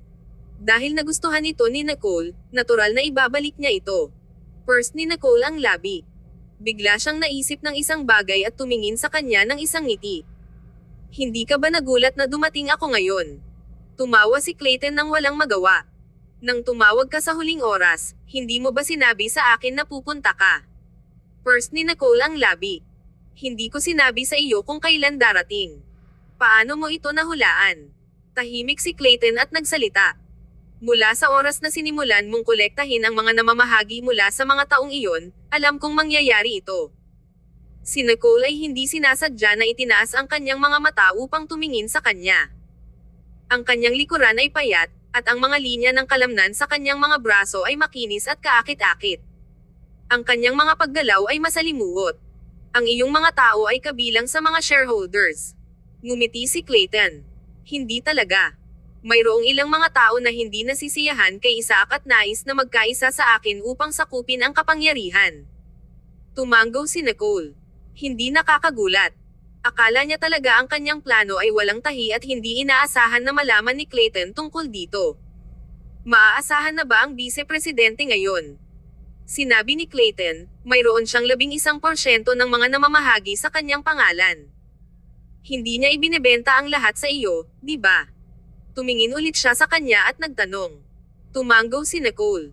Ang iba ay madaling makitungo at binili ng kaunting pera. Pagkatapos ng lahat, walang sino man ang nais na panatilihin ang walang laman na shell ng gusali na malapit ng bumagsak at mawalan ng pera. Tanging ang taong iyon ay hindi lamang magbebenta kahit ano pa. Ngunit handa siyang hayaan akong pansamantalang hindi masyadong magastos sa loob ng 3 taon. Matapos ang 3 taon, walang ibang ibabalik sa kanya. Kahit na hindi ito masyadong gastos, sa sandaling iyon, walang ibang paraan. Yumuko si Clayton at tumawa. Sapat na, ang vice-presidente ay hindi madaling bitawan. Ngunit paano mo malalaman? Tanong sa kanya ni Nicole. Tumingin sa kanya si Clayton. Siya ang subordinate ng aking lolo. Ang aking lolo ay ang dating chairman. Sa oras na iyon, kung hindi dahil sa bigla ang pagkamatay ng aking lolo, siya ay kukunin niya. Tumawa si Clayton. Isang bakas ng pangungutya ang nag-flash sa kanyang mukha. Natapos pa rin ang kumpanya tulad nito. Tumahimik si Nicole. Parang gusto mo ang lolo mo. Si Clayton ay tiningnan siya ng seryoso. Well, siya ang nagpilit kay Quavon na dalhin ako para bumalik sa tirahan ng Sloan. Si Quavon talaga ay inilaan para mawala ako. Umiwas si Nicole at tumayo ng diretso sa pagkabigla. Paano siya? Kabanata 1355. Lahat ng ito ay nakaraan. Tumawa si Clayton. Ang mga sulok ng kanyang mga labi ay twitched, at nawala ang kanyang ngiti. Nakakatawa, di ba? Hindi ko pa sinabi sa kanino man ito. Kahit na hindi alam ni Quavon na alam ko na. Ang dahilan ng aking ina ay masamang hinimok bago siya tumalon mula sa gusali ay alam na niya na si Quavon ay hindi maaaring tiisin siya. Kahit na hindi lamang ako tiisin, kaya ang kanyang pag-asa na gamitin ako na tumaas sa tuktok ay nawasak. Hindi lamang iyon, ngunit sinira din ni Quavon ang kanyang trabaho at hindi iniwan ang kanyang silid para sa maneuver. She was at a dead end. Tumayo si Nicole doon sa mahabang panahon, hindi matuno ang nasabing nakakagulat na balita. Bagaman alam niya na si Clayton ay tiyak na hindi tinatanggap sa pamilya sa kanyang katayuan, naisip niya na higit na magdusa siya ng kaunti sa mga tuntunin ng mga kondisyon sa pamumuhay. Hindi niya naisip na pinananatili niya ang isang malaking lihim na nakatago sa kanyang puso. Tinanggal ni Clayton ang kanyang pinakamalalim na kadiliman at gaanong nagsalita tungkol sa pinaka-nakakasakit na nakaraan. Ang pakikinig lamang nito, ang salita para sa salita, ay sapat na upang makaramdam siya ng pakiramdam. Hindi niya inaasahan na ito ang mga bagay na naranasan niya. Si Clayton ay maaaring nadama ng walang lakas kapag siya ay dumaan sa mga karanasan na ito. Para bang lahat ng malupit na bagay sa mundong ito ay nahulog kay Clayton lamang. Hindi masabi ni Nicole ang isang salita. Nakatitig lang siya sa kanya ng mga komplikadong damdamin sa kanyang puso. Kung maibabahagi ko lang ang kalahati ng aking swerte sa kanya. Tumayo roon si Clayton, kinuha ang pagpipinta, at maingat na inilagay ito sa mesa sa gilid tulad ng takot siya na mapunit ito. Tumingin siya pabalik kay Nicole at nakita siyang nakatayo sa katahimikan. Ang malubhang kaguluhan sa kanyang mga mata ngayon ay ganap na nawala. Tumahimik si Clayton para sa isang segundo. Naglakad siya at ibinaba ang kanyang tinig hanggat maaari. Natakot ba kita? Pasensya na. Hindi ko ito babanggitin muli. Agad na naging maasim ang mga mata ni Nicole, bigla siyang naabot at flung ang sarili sa kanyang mga braso. Ang katawan ni Clayton ay nanigas para sa kamangha-manghang bago dahan-daang ibagsak ang kanyang kamay sa kanyang balikat. Walang sinabi. Labis na malungkot ang puso ni Nicole. Sa mundong ito, palaging may mga taong ipinanganak na may gintong kutsara ngunit nabuhay ng isang buhay na putik. Mayroon ding mga tao na gumapang sa labas ng putik at matapang na nabuhay ng isang mahirap na buhay. Naramdaman ni Nicole na maswerteng nakilala ang gayong matapang na tao.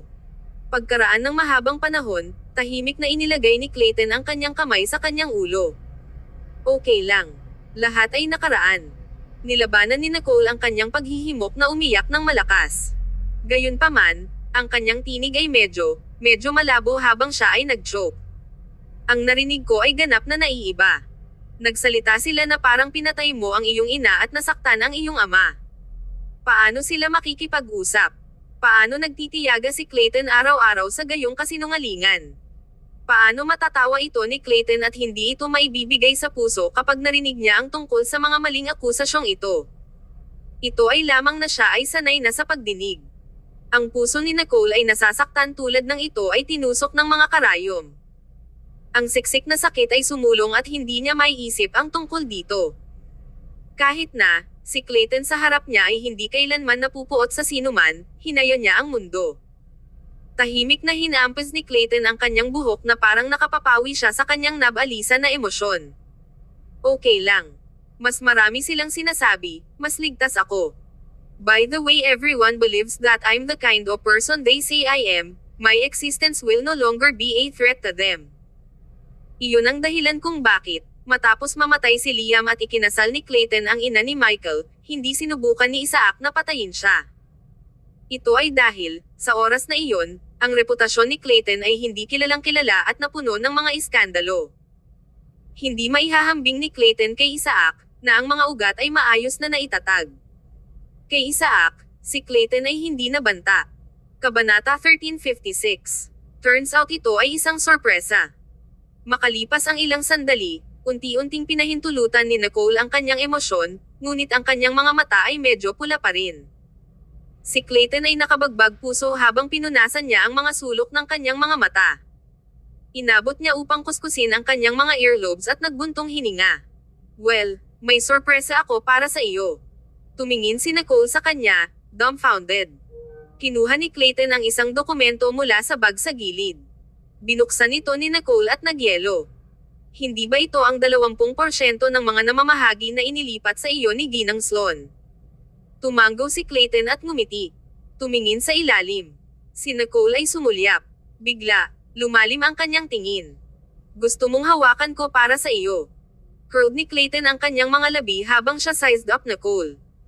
Sinabi lang niya sa kanya. Orihinal na, nababahala ako na hindi ka magkakaroon ng sapat na pagbabahagi, o binili ng kwabon ang iba upang dupe ka, kaya ang sitwasyon ay hindi ka nais-nais sa iyo noon. Iyon ang dahilan kung bakit nagkaroon ako ng isang tao na naghahanda ng dokumentong ito ng matagal. Sumingit si Nicole. Lumiliko ito ay isang sorpresa. Ngunit ang sorpresa na ibinigay mo sa akin ay mas hindi inaasahan. Isang hakbang ka sa unahan ko. Tiningnan siya ni Clayton na may isang ngiti. Hindi niya malilimutan ang mga aksyon ni Nicole sa conference hall. Hindi ito dahil sa mga pagbabahagi na iyon, ngunit kapag ang mga taong iyon, kasama na ang kanyang sariling ama, ay napahiya at dumura sa kanya, tanging si Nicole ay nakatayo sa tabi niya. Ibibigay ni Clayton ang lahat upang mahalin ang gayong Nicole. Ipinagmamalaki ni Nicole ang kilay niya. Malugod ka. It's all yours anyway. Ito ang imperyo na ipinaglaban ko para sa iyo, kaya tanggapin mo lang sa kapayapaan. Hindi alam ni Clayton kung tatawa o umiyak habang nakatayo siya doon. Pinakawalan niya siya at same time na nagsalita. Ngunit ayaw kong sakupin. Dahil lahat ito sa iyo, panatilihin lamang ito at maghanap ng isang profesional na tagapamahala upang matulungan kang pamahalaan ito. Upang maging matapat, kahit na ang Sloan Corporation ay bumaba sa mga nakaraang taon, marami pa ring mga tao na ipinagkatiwala ang kanilang buong buhay sa kumpanyang ito. Wrinkled ni Nicole ang kilay niya. Ang pinakamahusay na kandidato ay ikaw, syempre. Ito ay dapat nakabilang sa iyo pa rin. Bahagyang sumimangot si Clayton. Nakakainis ang labi niya. Lahat ng tungkol sa pamilyang Sloan ay walang kinalaman sa akin. Tumahimik si Nicole at inabot ang kanyang kamay. Alam ko kung ano ang iniisip mo. Syempre, hindi ka nagmamalasakit sa lalong madaling panahon na maging bankrupt Sloan Corporation na tumatagal ng labis na pagsisikap, ngunit dapat mong isipin ang tungkol kay Lil Michael. Kung hindi mo nais ito, hindi ba makakakuha ng iba ang bargain na ito? Kapag umalis ako, ang mga tao ni Quavon ay tiyak na babalik. Gusto mo ba? Ang mukha ni Clayton ay agad na naging madilim. Naisip niya ito, ngunit hindi ba ito nagtrabaho ng husto para sa wala? Si Nicole ay nagbuntong hininga ng marahas. Orihinal na ako ay dumating dito upang may bulalas ang aking galit.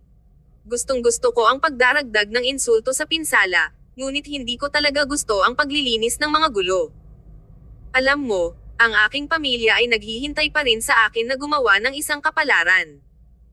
Dahil ang aking kapatid na lalaki ay magpakasal, hindi na siya ambisyoso at hindi na gumawa ng anumang pagsisikap. Ang mga eyelid ni Clayton ay nanginginig ng bahagya. Ang mga sulok ng kanyang mga labi ay tumawa ng isang tawa. Naisip niya na nagbibiro lang siya, ngunit mukhang seryoso siya, at parang hindi siya. Kaya, matagal mo itong pinaplano. Tumingin sa kanya si Clayton. Ngumiti si Nicole. Ang kanyang mga mata ay hubog at mukhang napakatalino ng araw. Siyempre, alam kong hindi mahirap para sa iyo. Isipin mo lang ito bilang pag-save ng pera para kay Lil Michael. Sa hinaharap, ang kumpanya ay ibibigay sa kanya. Ang ating Lil Michael ay hindi lamang malalaman kung paano gumastos ng pera pagkatapos. Si Clayton ay hindi na nagsasalita. Kabanata 1357. Awkward cutie.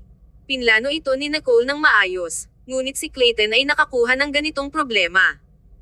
Nakita ni Nicole ang kanyang pag-aalangan, naisip tungkol dito, at nagsalita.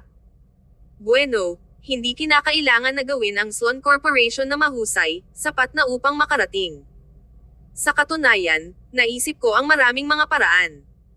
Ang isang pagkuha ay ang pinakamadali, ngunit mahirap lunukan ang isang malaking konglomerya ng isa. Kung ang pagsasama at muling pagsasaayos ng iba't ibang mga lugar ay magiging two-time consuming. If it fails, it'll implicate the acquiring company, which isn't worth the loss. That's why I decided to just maintain the current situation and see how it goes. Tahimik na tumango si Clayton. Fine. Ngunit maaari ko lamang kunin para sa panahong ito. Kapag bumalik ito sa track, ibibigay ko ito sa isang profesional na tagapamahala. Hindi ako gagana para sa pamilyang Sloan. Hindi nila kinamumuhian si Clayton, ngunit hindi iyon nangangahulugang hindi siya tinanggihan. Masayang sumang-ayon si Nicole. Ito ay isang mahusay na konsesyon para sumang-ayon si Clayton. Ang pangunahing bagay ay ang kasalukuyang sitwasyon ay medyo nakakalito. Ito ay aabutin ng maraming oras at lakas upang malutas ito. Sa ngayon, imposibleng makahanap ng isang manager na nauunawaan ang negosyo at mga detalye ng Sloan Corporation ng maayos.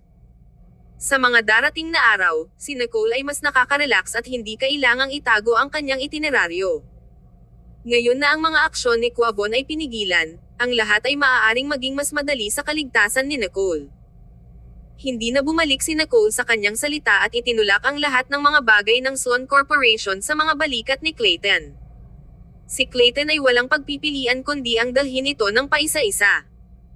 Nang makita ng mga empleyado sa Sloan Corporation na ang taong namamahala ay si Clayton, ang ilan ay masaya habang ang ilan ay nag-aalala.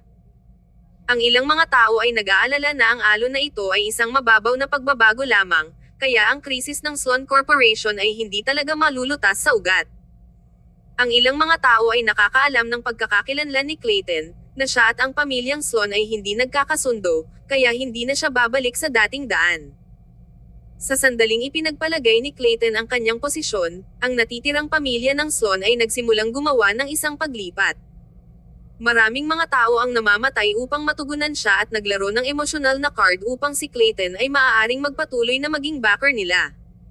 Sa ganitong paraan, kahit na umalis si Quavon sa kumpanya, hindi sila magdurusa ng anumang pagkawala. Paano hindi malalaman ni Clayton kung ano ang iniisip nila sa kanilang mga puso?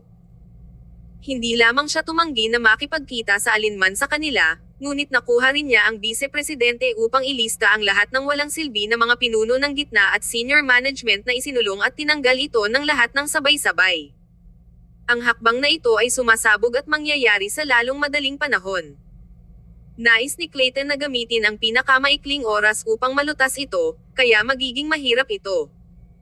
Sa panahong iyon, si Clayton ay napapalibutan ng 7 o 8 mga bodyguard at natatakot na manirahan sa parehong hotel kasama si Nicole dahil natatakot siya na siya ay magiging implicated.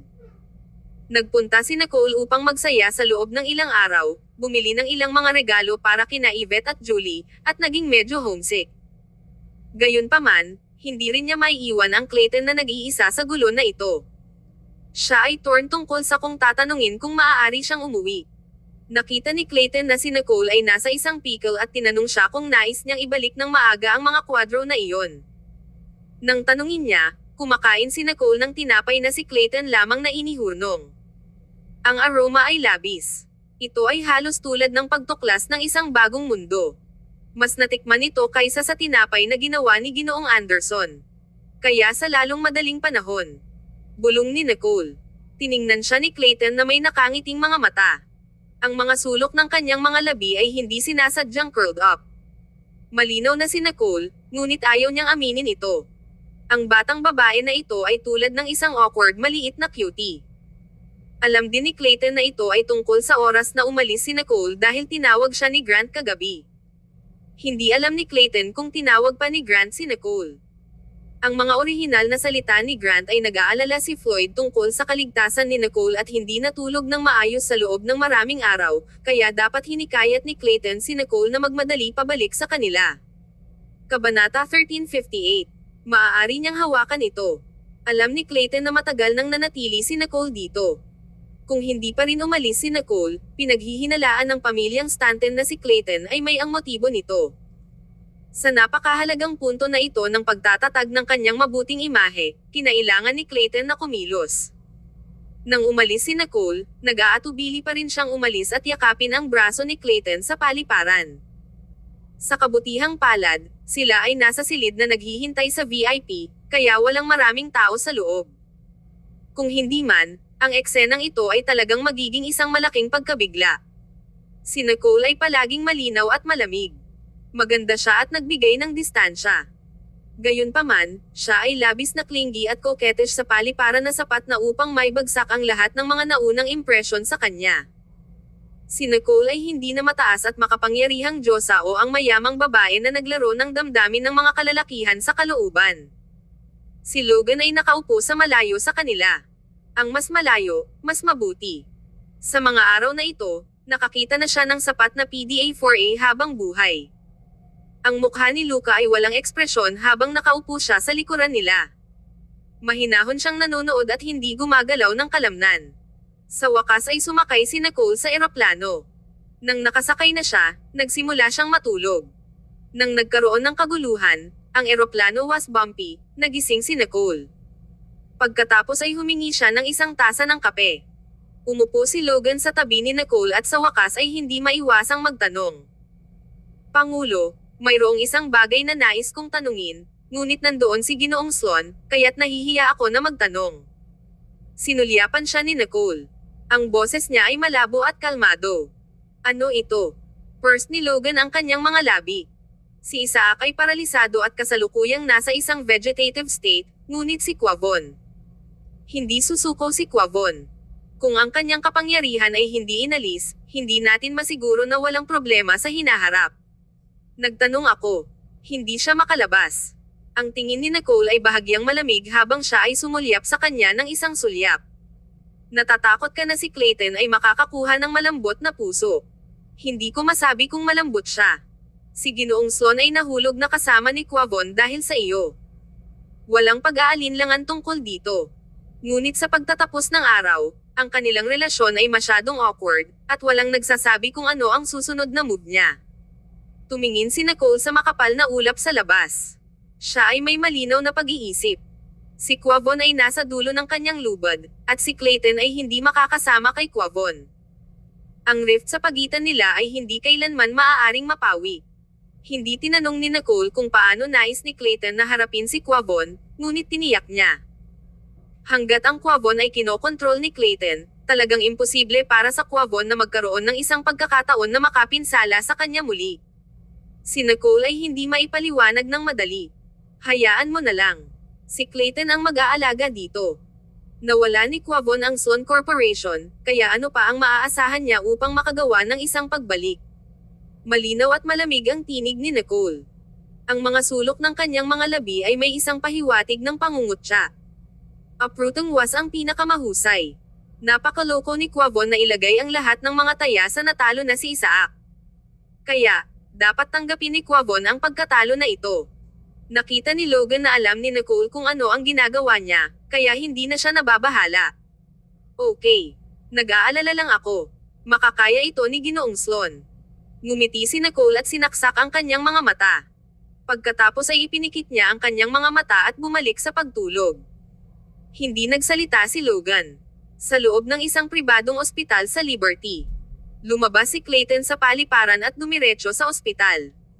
Ang mga tao mula sa ospital ay tumawag at sinabi na si Quavon ay patuloy na gumagawa ng isang pag-aalsa, pagkahagis ng mga tantrums, at paghagupit sa mga tao mula nang siya ay nagising. Nag-aalala ang kawani ng ospital tungkol sa espesyal na katayuan ni Quavon at hindi alam kung anong uri ng mga hakbang na dapat gawin. Dumating si Clayton sa pintuan ng ward.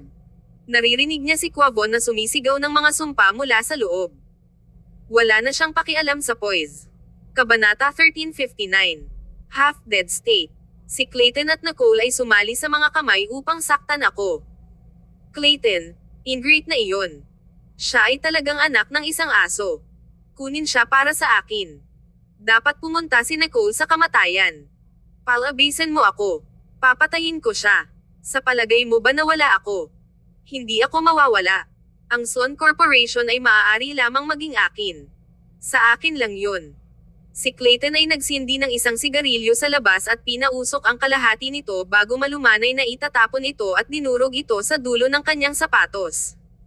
Nang nasa paligid si Nicole, hindi kailanman hinawakan ni Clayton ang isang sigarilyo upang mapanatili ang kanyang imahe. Alam ni Clayton na hindi niya gusto ito. Dahil wala si Nicole, nadama ni Clayton na hindi may palabas na pagod na nakaupo dito. Sa gayon pagod na maaari lamang siyang kumuha ng usok upang mapawi ang kanyang pagkapagod. Ang doktor ay lumabas mula sa ward, at ang sumpa na tinig sa loob ay unti-unting nabawasan. Ginoong Sloan. Tumayo si Clayton na mukhang walang malasakit. Tumanggaw siya at tumingin ng bahagya sa loob. Tumahimik siya. Sinabi ng doktor, siya ay na-sedated, kaya matutulog na siya sa lalong madaling panahon. Ginoong Sloan, kung nais mong makipag-usap sa kanya, maaari kang pumasok ngayon. Tumanggaw si Clayton. Salamat. Magalang na umalis ang doktor. Ang kawani ng ospital ay nagkaroon ng magandang pakiramdam para kay Clayton, na sobrang misteryoso at katamtaman. Pumasok si Clayton at tumingin kay Quavon na nakahiga sa kama. Nakatitig si Quavon sa kisame. Unti-unting naging lax ang kanyang mga mata, at marahas ang kanyang dibdib. Mukhang hindi siya nasiyahan sa mga tao at nadama na nasaktan. Naglakad si Clayton sa gilid ng upuan upang umupo. Ang kanyang mukha ay walang bakas ng init. Si Clayton ay mukhang walang malasakit at malamig, na nagpapakita ng pinakamadilim na bahagi ng kanyang sarili. Sa Quavon, palaging ganito si Clayton. Pagkalipas ng ilang segundo, Sa wakas natanto ni Quavon na si Clayton ay pumasok sa ward. Sinubukan niyang umupo ng lahat ng kanyang lakas, ngunit ang kanyang katawan ay malabo at mahina, kaya't humiga siya muli. Galit na galit si Quavon at gritted ang kanyang mga ngipin. Ikaw, ingrate. Paano mo ako ikinulong dito? Pinaplano mo bang i-lock ako para sa buhay? Ako ang iyong ama kung inaamin mo ito o hindi, hindi mo mababago ang katotohanan ito. Umupo doon si Clayton. Ang kanyang gwapo na profile ay mukhang sarkastiko, ang kanyang malamig na mga mata ay nagdala ng isang pahiwatig ng disdain. Babanggitin mo lamang ang katotohanan ito kapag ito ay kapakipakinabang sa iyo, di ba? Ang tono ni Clayton ay walang malasakit. Itinaas niya ang kanyang mga mata upang tumingin kay Quavon. Hindi mo na kailangang mag-aaksaya ng iyong enerhiya na sumusubok na lumabas. Pagkaraan ng ilang sandali, ipapadala ko rin si Isaac. Sa sandaling narinig ni Quavon ang pangalan ni Isaac, nabalisa si Quavon. Ito ay tulad ng isang tugon ng stress. Ano ang gusto mo? Nais mo bang itaboy ang iyong pamilya sa pagkalipol? Para lang sa isang babae. Ikaw ay isang ingrate, tulad ng iyong ina. Kapag ang isang tao ay nagpapakita ng kaunting interes, umakyat ka lang at dilaan ang kanilang mga boto tulad ng isang aso. Napakababa mo. Ang mukha ni Clayton ay ganap na nahuhumaling sa isang pahiwatig ng mapanganib na kalupitan. Hayaan mo akong ipaalala sa iyo na ang pag-aalsa sa akin ngayon ay hindi ka makakabuti. With that, tumayo si Clayton ng walang tiyaga, naituwid ang kanyang jacket, at itinaas ang kanyang paa upang lumabas. Hindi pa rin kinilala ni Quavon ang kanyang sitwasyon, kaya mas mahusay na maghintay ng ilang araw. Ang boses ni Quavon ay malabo tulad nito sa ground na may papel de liha. Clayton, siya ang iyong kapatid pagkatapos ng lahat. Naparalisado na siya, kaya huwag siyang pahirapan. Ang mga mata ni Quavon sa wakas ay may gulat sa kanila. Natatakot siya na si Isaac, na naparalisado na, ay mapapahamak muli. Si Clayton ay nagyelo para sa isang segundo. Tumingin siya pabalik kay Quavon at tinitigan siya ng ilang segundo. Nagdilim ang kanyang mga mata bago niya inalis ang kanyang tingin. Wala siyang sinabi at iniwan ang lugar. Kabanata 1360. Mga alingawngaw. Dumating ang doktor upang salubungin si Clayton. Ma'am, Mr. Sloan, tapos na ba? Tumanggo si Clayton at sinabi, nakipag-ugnay ako sa sanatorium. Nang makatulog siya, ipadala siya doon. Ipadala rin si Isaac. Hayaan silang makita ang bawat isa sa loob ng isang oras sa isang araw. Not more. Tumanggo ang doktor at medyo nag-aalala pa rin. Si Chairman Sloan ay hindi madaling makitungo. Kung hindi natin siya pinapanood. Ang titig ni Clayton ay sobrang lamig habang siya ay sumulyap sa kanya ng isang sulyap. Pagkatapos ay tumuon sa panonood kay Isaac. Kung si Quavon ay nangahas na umalis sa sanatorium, pagkatapos ay itigil ang paggamot kay Isaac.